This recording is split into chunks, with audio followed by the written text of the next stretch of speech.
글로벌 어떤 무역의 허브라고 보죠. 미국과 중국만 하더라도 자국의 내수 쪽 시장이 큰 반면에 유럽 같은 경우는 전 세계의 어떤 교역의 허브라고 봐야겠죠. 그래서 전 세계 상품, 서비스, 교역의 30%를 차지하고 있죠. 그러니까 즉 글로벌 경제 18%밖에 안 되지만 한국처럼 이제 글로벌 교역 관계를 통해서 성장한 나라 입장에서는 이런 글로벌 교역의 허브인 유럽의 경제의 상황을 점검하는 게 굉장히 중요하겠죠. 극단적인 얘기입니다만 2008년처럼 글로벌 경제가 완전히 나빠질 가능성도 있지 않을까 하는 거고요.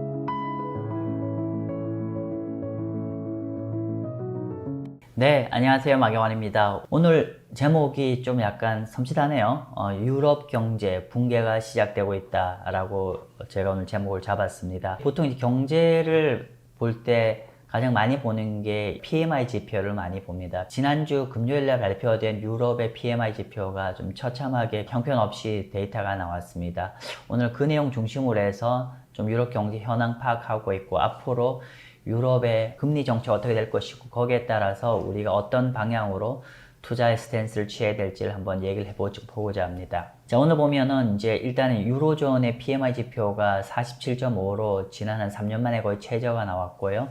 그 중에 프랑스의 PMI는 심지어 45 아래로 떨어졌습니다. 그래서 이거는 거의 5년 만에 최저가 떨어졌고요. 그리고 이제 유럽의 문제가 지금 물가가 많이 올라가죠. 물가가 많이 올라가다 보니까 지금 거의 한 3년 반 만에 제조 원가가 그냥 높게 떨어졌고, 그리고 고용은 어떨까요? 고용은 지금 5개월 연속으로 지금 감원되고 있습니다. 자, 먼저 제가 보기 전에 유럽 경제가 얼만큼 중요한지 한번 간단하게 한번 짚고 넘어가도록 하겠습니다. 참고로 현재 유럽, EU의 GDP 규모는 19.4조 달러 정도이고요. 이거는 미국 다음으로 큰 경제 블록입니다. 참고로 미국은 전 세계 글로벌 GDP의 26%인데 유럽은 19.4조 달러로 18.3%입니다. 그러다 보니까 현재 미국 다음으로 큰 경제 규모를 가지고 있고, 그리고 유로존에 해당되는 나라는 21개국이고 단일 통화죠. 4.5억 인구입니다. 그래서 유럽을 얘기할 때 독일이 31%, 프랑스가 25%, 이태리가 17% 이렇게 되고 있어요. 그죠?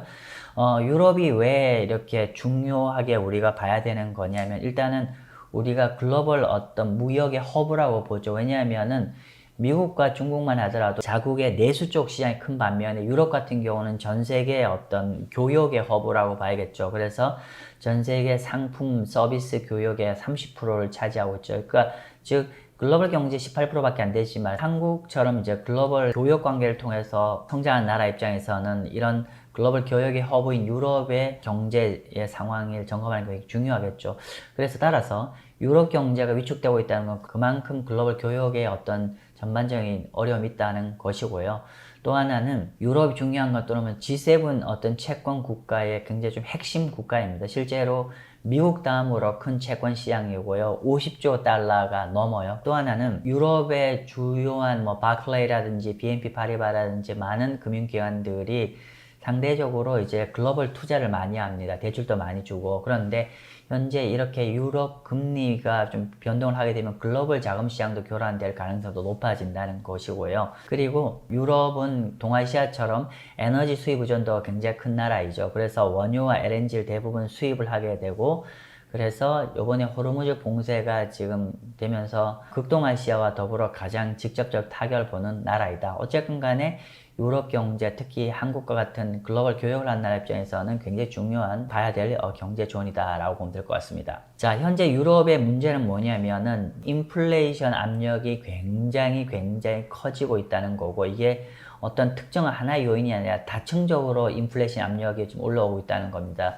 글로벌 공급망이 좀 붕괴가 되고 있지 않아요? 그러다 보니까 물류 비용이 굉장히 많이 올라가고 있다는 내용을 잘 아실 거고, 특히나 이제 유럽 같은 경우는 러우 전쟁이라든지 그리고 미국 이란 전 이슈 때문에 굉장히 유럽 입장에서는 에너지나 이런 것들에 대한 어떤 공급망, 서플라이 체인이 굉장히 좀 망가진 것 때문에 인플레이션 압력이 있는 거고, 두 번째는 특히나 이제 이 G7 국가들 중에서도 유럽이 더 문제가 되고 있는 게 뭐냐면은 기본적으로 이제 프랑스 같은 나라는 지금 GDP 대비 거의 한 150% 정도가 되고 있고, 그리고 일본 같은 경우도 지금 230%, 미국도 지금 현재는 아직 100% 전후지만은 한 5년 뒤에는 한 150%까지 올라가게 전망을 하고 있어요. 그래서 유럽을 포함한 전 세계 주요 국가들이 계속 이제 그 GDP 대비해서 국가 부채가 점증을 하게 되고 있고, 이렇게 재정이 굉장히 좀 계속 팽창한다는 건 물가가 하방으로 내려가기엔 어려움이 있어진다는 거고요. 그리고 요번 세 번째는 기대 인플레이션이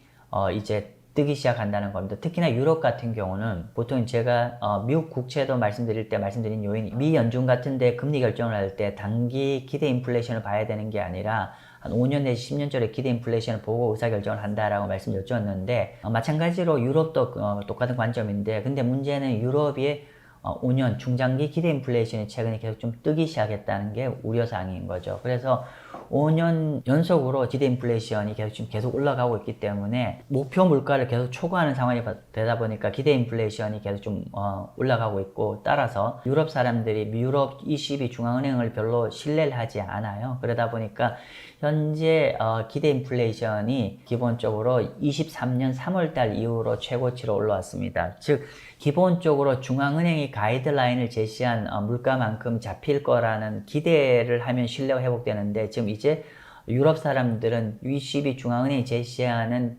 어떤 목표 물가를 믿질 않는다는 얘기예요. 그보다는 훨더 물가가 더 많이 올라갈 수밖에 없을 거다라고 얘기하는 거고, 기대 인플레이션이 계속 올라가게 되면 결국은 임금도 올라가게 되고, 다시 또 임금이 올라가면 제품 물가가 올라가게 되고 전체 물가가 또 올라가는 악순환의 연속이라는 거죠. 그래서 유럽이 이렇게 기대 인플레이션이 본격적으로 뜨기 시작하는 상황이 되고 있는 거고, 네 번째로는 전 세계적으로 군비 경쟁을 하고 있는데, 특히나 이제 뭐 우리가 트럼프나 일본의 GDP 군비 올라가는 것도 아시겠지만은, 특히나 유럽 같은 경우는 지금 러우 전쟁과 중동전 동시에 발생을 하고 있죠. 그러다 보니까 GDP 대비해서 나토 기준으로 한 2% 정도의 군사비를 썼는데 이게 한 3% 정도로 지금 올라가게 되는 거고, 이렇게 되면 결국은 재정 지출을 많이 하는 게 되고, 이렇게 되면 다시 인플레이션을 유발하게 되는 거죠. 그래서 정리를 하면은 지금 유럽 같은 경우는 호르무즈 봉쇄 때문에 어떤 공급망 이슈로 인플레이션 최고 자극되고, 두 번째는 구조적으로 유럽 포함 전 세계 국가들이 이제 국가 부채 계속 늘다 보니까 이게 또 인플레이션을 잡히기 좀 쉽지 않은 구도이고, 세 번째는 유럽 같은 경우에 중앙은행 신뢰가 많이 떨어지다 보니까 기대 인플레이션이 계속 올라가고 있는 게 문제이다. 그리고 여기에 더불어 러우 전쟁 같은 러시아의 위협에 대비를 하기 위해서 GDP 대비 군사비를 더 상향하게 되고, 이렇게 되면 이게 또 인플레이션 촉발하게 되는 거다. 호르무즈 봉쇄라는 게 세계 원유나 LNG 한 20%를 차지하는 거기 때문에, 만약에 이 브렌트유가 계속 100불 위에서 있다라고 하면은 유럽은 2008년도 정도의 경기 침체를 촉발할 그런 상태에도 놓일 가능성이 있다라고 보면 될 것 같습니다.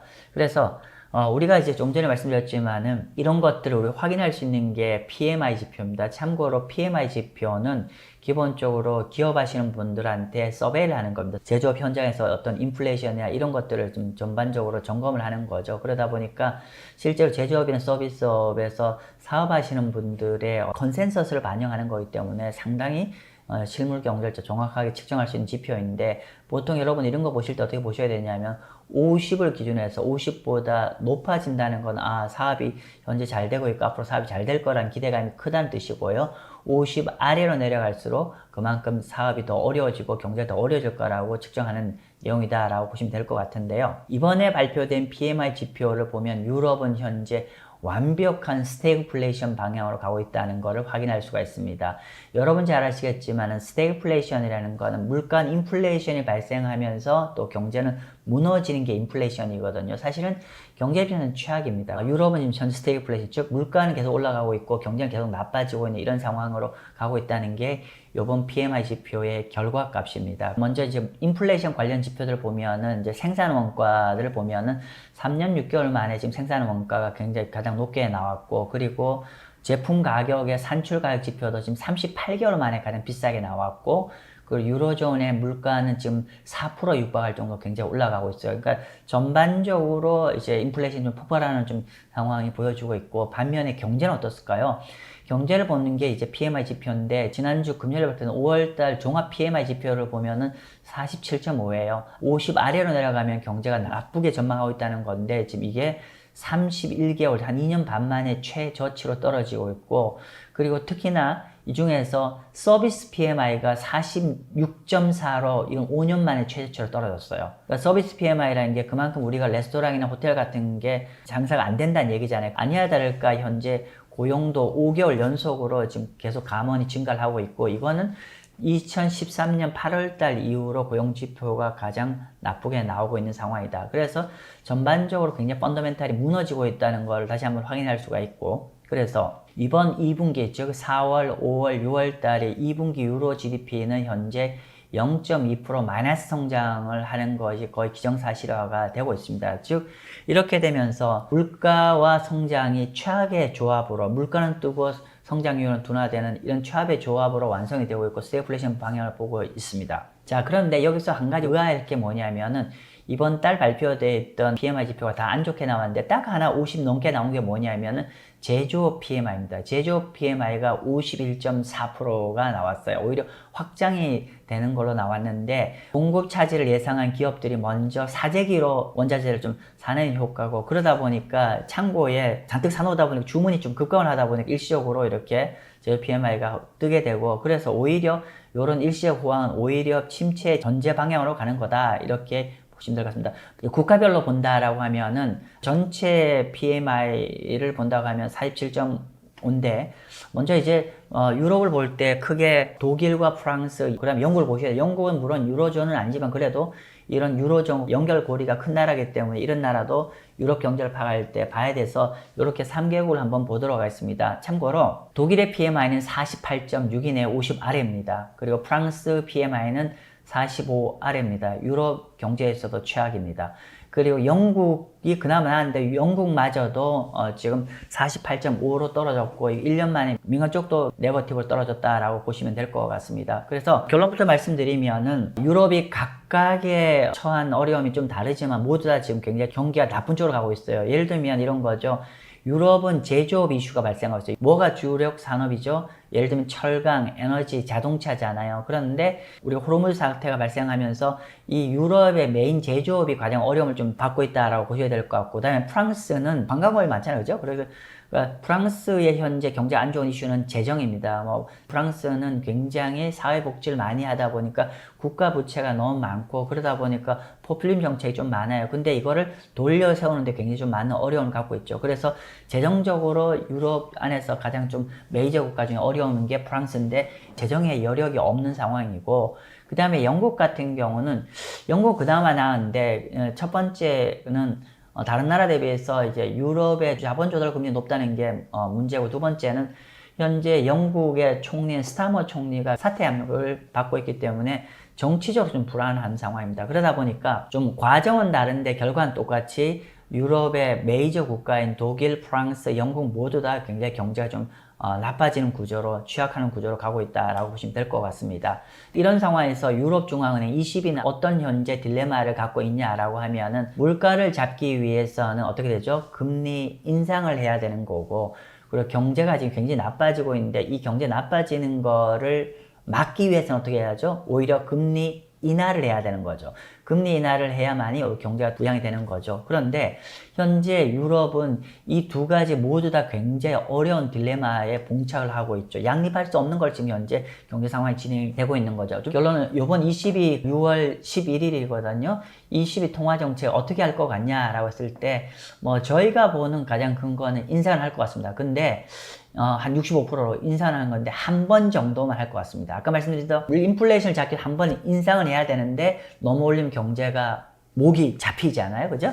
그렇기 때문에 안 그래 어려운 걸 더 어려워지는 거기 때문에 저희가 판단하기에는 한 번 정도 할 가능성이 가장 높다라는 거고요. 만약에 이렇게 한 번 하고 이제 끝날 것 같으면 단기적으로는 22 유로화 강세고 단기적으로는 금리는 조금은 올라갈 수 있겠죠. 아무튼 그런 상황이고요. 그 다음에 동결할 가능성은 사실 이러지도 저러지도 못해 동결할 가능성이 30%고, 만약에 두 번 이상 금리 인상을, 인플레이션을 완전히 꺾기 위해서 과하게 해버린다고 하면 유럽의 주가는 폭락할 것 같습니다. 예, 그렇습니다. 근데 제가 유럽의 상황을 가지고 말씀드렸지만은 글로벌 주요 나라들의 동일한 스태그플레이션이 우려잖아요. 그래서 일정 부분은 금리를 인상할 수는 밖에 없겠지만은 과하게는 금리 인상을 할 수가 없다. 왜냐하면 실물 경제가 이미 어려운 상황에서 금리 인상을 과하게 하면은 오히려 실물 경제에 엄청난 충격파를 줄 수 있기 때문에 그렇게 된다는 거고요. 아무튼 유럽은 저희는 한 번 정도 25bp 정도 금리 인상을 가장 유력하게 보고 있다는 거고요. 전반적으로 현재 스태그플레이션 진행 방향을 본다라고 하면 유럽은 아까 우리 공급 충격이 처음에 발생했죠. 호르무즈 봉쇄를 해서 에너지 가격 급등하고 서플라이 체인에 인플레이션이 발생을 했고 이렇게 되면서 특히나 이제 독일 기업들이죠. 자동차 기업들 같은 건 투입 원가가 제조 원가가 올라가고 그럼 기업 마진이 압박을 받게 되고 그러면서 이제 고용도 감소하고 소비도 위축되는 기업 마진 압박 상황이고 여기까지는 현재 유럽이 와 있는 것 같아요. 그리고 스테이지 3는 뭐냐면 이제 수요 파괴입니다. 수요 파괴라는 게 뭐냐면은 기업의 채용도 어려워지고 인건비 상승도 어렵기 때문에 이제는 경제 어려워지니까 어떻게 해요? 우리가 소비자의 지출을 줄이게 되고 지출을 줄이게 되면은 이미 물가는 높은데 경제는 되게 어렵게 되면은 이게 수요가 완전히 붕괴가 되는 거죠. 이렇게 되면 나중에 극단적인 얘기입니다만 2008년처럼 글로벌 경제가 완전히 나빠질 가능성도 있지 않을까 하는 거고요. 현재 유럽 경제는 아까 말씀드렸던 이런 마진 압박 단계에서 지금 수요 파괴 단계로 넘어가기 직전의 단계라고 보면 될 것 같고요. 그럼 어떤 상황에서 넘어갈 것 같냐? 요거는 이제 호르무즈 봉쇄가 생각보다 6월, 7월 넘어가면은 이 수요 파괴 넘어갈 가능성이 굉장히 높아진다. 이렇게 보시면 될 것 같고요. 자, 그러면 만약에 여러분들이 유럽 국채를 투자를 한다면 어떤 전략을 짜야 될까요? 라고 하면은 지금의 위기는 내일의 기회다 라고 말씀드렸습니다. 지금 단기적으로는 아까 말씀드린 인플레이션이 높고 경제 나빠서 한 번 정도는 금리 인상을 할 수 있을 것 같다 라고 얘기한 거죠. 그래서 아마 6월, 7월 정도에는 한 번 정도 금리 인상이 20에서 올라갈 것 같고 그리고 글로벌 주요 국가들 미국의 30년 국채 금리가 5% 넘었고 또 영국의 30년 국채 금리도 30년 최고치고 독일 분투채도 3%가 넘어갔어요. 그러다 보니까 이런 전 세계 주요 국가들의 금리가 계속 고점을 찍고 또 ECB가 한 번 더 금리 인상을 할 거라고 보여지기 때문에 지금 당장은 유럽 국채를 하면은 조금은 더 금리가 상승해서 채권 가격에 손실 가능성이 있는 상황인데 자, 그럼 그 다음 어떻게 될까요? 결론적으로 금리 인상을 하고 난 다음에는 결국은 이제 이 금리 인상이 아까 말씀드린 대로 우리 수요 파괴를 가속화시킬 수 있을 것이고 오히려 유럽 입장에서 유럽 경제가 더 나빠질 개연성이 높아지기 때문에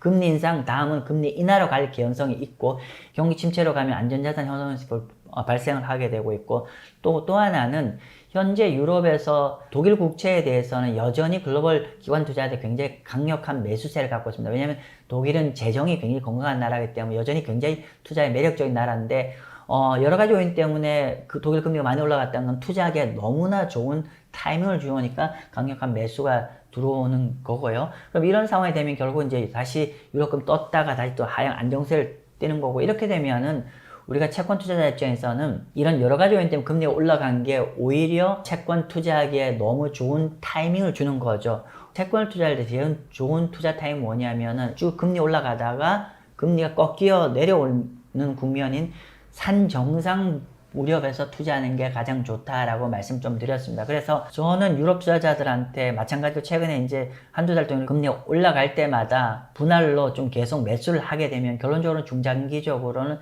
유럽 채권에서 굉장히 좋은 투자 기회가 있지 않을까 싶습니다.